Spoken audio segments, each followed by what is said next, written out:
Hi guys, this is Abi from Gokche Design. Once you have your image opened up, the first thing I want you to do is to duplicate the layer. Next, we're going to create a brand new layer with a solid color. Let's pick white. And now it's time to bring in our tear image. Resize and transform the tear image to your liking. If you want the same tear effect at the bottom, just duplicate the layer as is and drag it to the bottom.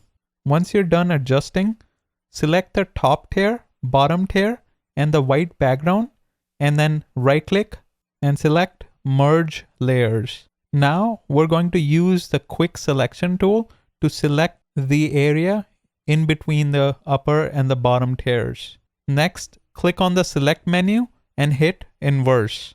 With the background layer selected, I'm going to click on the Add Layer Mask button. It's time now to bring in our external tear background image. Transform and resize the tear background image to your liking. I'm also going to add some text to the inner tear area. Just make sure to use a font color that is local to the image. Why? So the text blends in nicely with the background image. I'm going to use the color picker to select the brightest color from the tear background.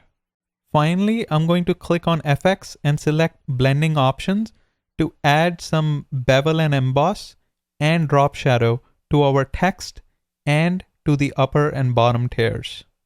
That should do it. Let's compare our before and after images. Looks good to me. Make sure you like, subscribe, and turn on the notification bell. Until next time.